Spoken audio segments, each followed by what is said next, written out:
What's going on, everybody?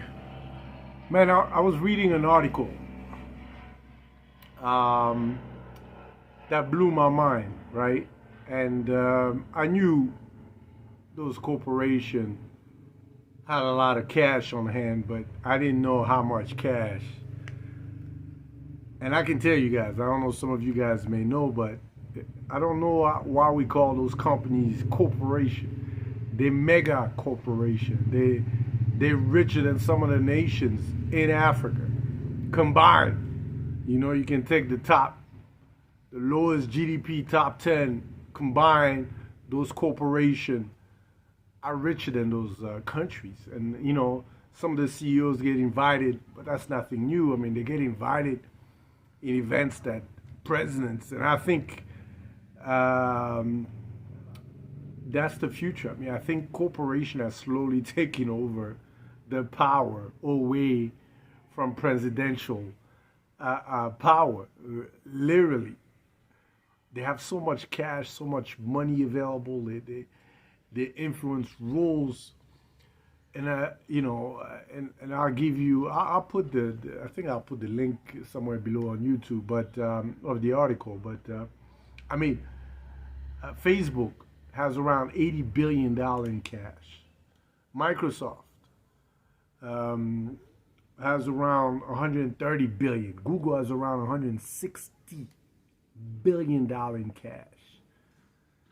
Apple has around 200 billion with a B billion dollar in cash sitting. Inflation right now in the US is around 2-3%. The max you can get as far as interest rate, it's between 1 and 2. So they're actually losing value on that cash. Why they keep so much cash on their account? I don't have any insight. I'm just going to speculate.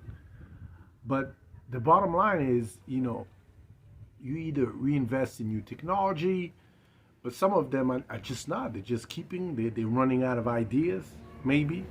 That could be a possibility. They just don't know what to do with that money. If you look at some of the ventures like Microsoft or Google venture, it doesn't come close to how much some of the cash they have available. So they don't even spend so much money on reinvesting that capital. They just keep it in the bank, in a bank account. But really, the topic I want to talk about is how powerful those corporations or mega corporation, I'm going to call them mega corporation because they're no longer corporation. ARED is a low end corporation, but we call ourselves corporation. We have a C corp, but those guys are mega corporation. They're talking numbers that some governments don't even see, right? They only see on paper, but they don't see on a bank account. But imagine the impact those corporations can have on solving some of our social and environmental issues around the world. It could be massive. And it wouldn't even affect, maybe 20, 30% max in that amount of money. What are they doing? Developing tech or pushing for reforestation, pushing for innovation around clean water, desalination, recycling, all those investment that is needed across the board that government is trying to find ways to put money in, and other corporations are putting, and I'm sure they're putting some money, but imagine if they were serious about solving. So it made me realize something.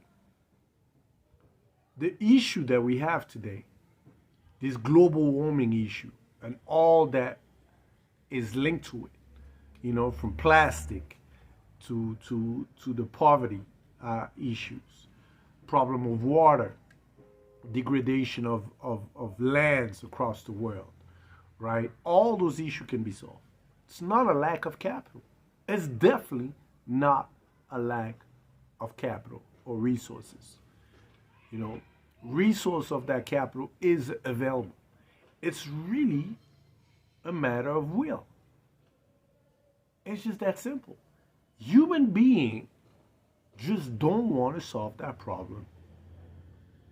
That's just, the amount of capital that is put in to solve that problem is minute compared to the need. And I used to think there's not enough capital. How we gonna, how the return is gonna be. How we gonna show return? If you have a place that you need to plant trees and all, how are you gonna show that as a return? But we need to think beyond that.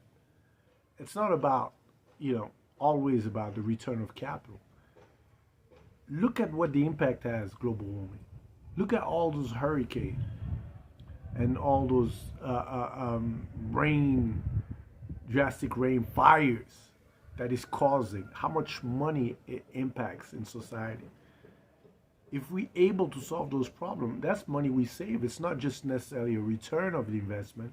It's the money we save by not necessarily eliminating, but minimizing the negative impact the environment has. And unfortunately, we're so caught up on tech, fintech, ed tech, and health tech. And I'm not saying they're not necessary, but so much capital goes there because we're so greedy about return, about unicorn status, about what's going to be the next big thing, that we're not looking at the bigger picture. Because without this planet, all this stuff would be useless. If humans cannot eat, cannot keep shelter, cannot feed their family, I don't care how much software you have on your phone or laptop, you're not going to be using it on an empty stomach. It's just common sense. So what are they doing with this capital? It's mind-blowing, man. Usually when you have that much capital, you either reinvest in your company, start investing in other tech. But keeping that much capital that just losing value over time blows my mind. It blows my mind. We're not talking about stock option capital. We're talking about hard cash sitting in the bank doing nothing. Not growing in value, because obviously you're fighting against inflation. And just the way the U.S. is printing money, I'm pretty sure inflation is going to increase. So something has to change, man. But I just wanted to share this. I think it's really important that we understand the reality on the ground. We think it's the lack of capital that is stopping a lot of the growth around innovation, around global warming, fighting poverty. But I don't think so. The cash is there, the money is there. It's the access, the will of those big corporations to do something about it. The will of those big corporations to set up, simple structure to channel that money where it's supposed to go, that can help them grow, not at a fast pace, but solve a big problem. Solve a big problem for humanity. Put your comments below, man. I would love to learn more what you think about all this. And tell me what you think, man. Take care. Till next time.